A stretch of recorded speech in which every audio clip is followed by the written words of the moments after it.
பீச்ல எல்லாருமே விளையாடிட்டு இருக்காங்க. அப்போ மண்ணுல புதைச்சு இருக்கக்கூடிய பொண்ணு பயங்கரமா சத்தம் போடுறா. அங்க இருக்க எல்லாருமே வந்து அவளை வெளியே கொண்டு வர ஹெல்ப் பண்றாங்க.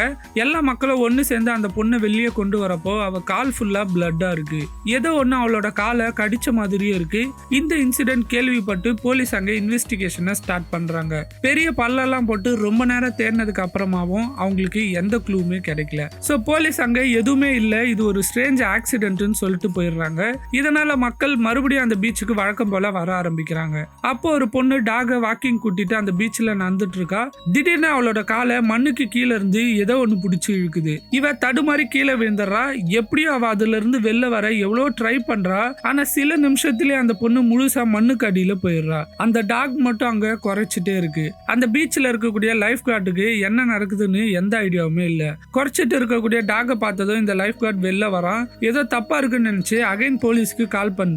மறுபடியும் போலீஸ் அங்க வராங்க. மொத்த பீச்சையுமே சர்ச் பண்றாங்க. ஆனா அவங்களுக்கு இந்த தடவையும் எதுவுமே கிடைக்கல. அப்போ பீச்ல இறந்து போன அவளோட பொண்ணு வரா. வந்து அந்த டாக பார்த்ததும் அதை கட்டிப்பிடிச்சு அழ ஆரம்பிக்கிறா. அப்போ அந்த பீச்சோட லைஃப் கார்டு வந்து நான் தான் உங்க அம்மா காணாம போக காரணம், என்னால எதுவுமே பண்ண முடியல, சாரின்னு சொல்றான். இந்த பொண்ணு நெக்ஸ்ட் டே அந்த பீச்ல டாகோட வாக் பண்ணிட்டு இருக்கா. அப்போ ஒரு பெக்கர் அவகிட்ட வந்து உங்க அம்மா மண்ணுல புதைஞ்சிட்டாங்க, நான் பார்த்தேன் அப்படின்னு சொல்லிட்டு போறா. இதை கேட்ட உடனே அவங்க அம்மாக்கு என்னாச்சுன்னு இந்த பொண்ணு கண்டுபிடிக்க ட்ரை பண்றா.